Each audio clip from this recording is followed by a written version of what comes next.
November 5th, 1975. Deep in the forest of Arizona, 7 men encountered something that defied every law of nature. A brilliant, pulsing light, a hovering craft unlike anything built by human hands, and a moment of unimaginable terror that would change their lives forever. One man vanished into the night.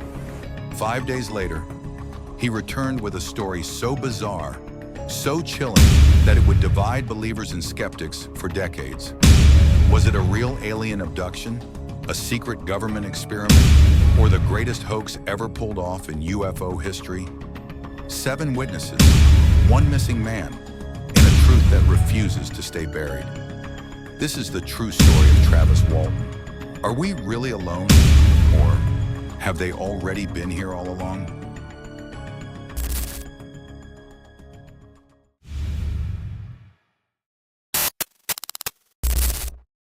Into the Darkness, the true story of Travis Walton. On the night of November 5th, 1975, in the dense woods of Arizona's Apache-Sitgreaves National Forest, 7 men were driving home after a long day of logging. The group, led by foreman Mike Rogers, included his close friend Travis Walton, a quiet and hard-working 22-year-old. The day had been routine: chainsaws, falling trees, the smell of pine. But what happened on that drive back would go down in history as one of the most chilling alien abduction cases ever recorded. As their truck climbed a remote forest road near the town of Snowflake, a strange glow lit up the treetops ahead. At first, the men thought it was a fire, but as they approached, they saw something that didn't belong to this world. Hovering silently a few feet above the forest floor was a glowing disc-shaped craft, pulsing with a strange bluish light and emitting a faint hissing hum. It was unlike anything they'd ever seen. The men froze. Mike stopped the truck. To the shock of everyone, Travis jumped out and walked toward the object, drawn like a moth to a flame, ignoring his friend's terrified screams. The others stayed inside, panicking, watching as Travis stood directly beneath the craft. Suddenly, a beam of blue light shot down and struck Travis in the chest. His body lifted off the ground and was flung backward like a rag doll. He lay motionless on the forest floor. Terrified, the crew sped off, convinced he was dead, or worse.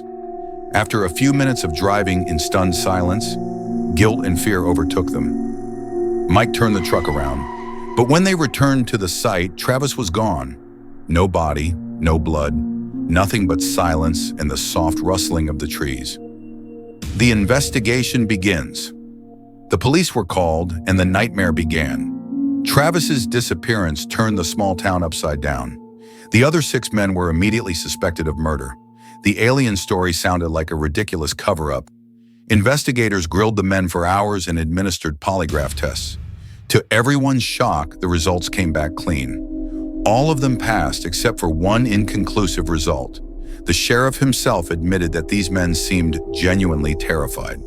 As the days dragged on, the town grew more convinced that Travis was either dead or hidden away as part of an elaborate hoax. And then, on the 5th day, something happened. The return late at night, a phone rang at Travis's brother's house. The voice on the line was weak, confused, barely audible. It was Travis. They found him at a gas station phone booth miles away, disoriented, exhausted, and visibly shaken. He thought only a few hours had passed. In truth, he'd been gone for 5 days. When questioned, Travis recounted a terrifying and surreal experience. He said he woke up inside a metallic room, lying on a cold table, with strange beings around him. Small humanoids, large bald heads, grayish skin, and huge black almond-shaped eyes. They didn't speak, but he said he could feel them thinking, almost communicating with emotions or images. Travis tried to fight them off. He ran, terrified. In a corridor, he encountered what appeared to be humans. Yes, actual humans, wearing helmets and futuristic suits. They didn't answer his questions. They led him calmly through a hallway, placed a mask over his face, and the next thing he knew, he woke up on Earth. Fire in the Sky, Travis's story made headlines worldwide. He took multiple lie detector tests over the years. Most came back as truthful. The skeptics screamed hoax, but no one could ever prove it. Years later, Travis wrote a book about the experience called Fire in the Sky, which was adapted into a Hollywood movie. But Travis claims the movie was far more dramatic and terrifying than reality. The truth, he said, was already strange enough. To this day, neither he nor the other 6 men have changed their stories. Decades have passed. The men are older now, scattered across different towns. But whenever asked, they all insist. They saw something not of this world. The unanswered questions. Was Travis really abducted by extraterrestrials? Were the humans aboard the ship part of a secret government project? Was this an experiment? A mistake? A message? And if it was a hoax, how did 7 ordinary men maintain such a detailed, consistent lie for nearly 50 years, pass lie detector tests, and gain absolutely nothing from the story? Skeptics still debate the case, but for many, it remains one of the most credible alien abduction stories ever recorded. No drugs, no evidence of hallucination. Just a quiet young man and 6 terrified co-workers whose lives were changed forever. Travis Walton's encounter has left a mark not only on the world of ufology, but on the collective imagination of those who wonder, are we really alone, or are they already here, watching?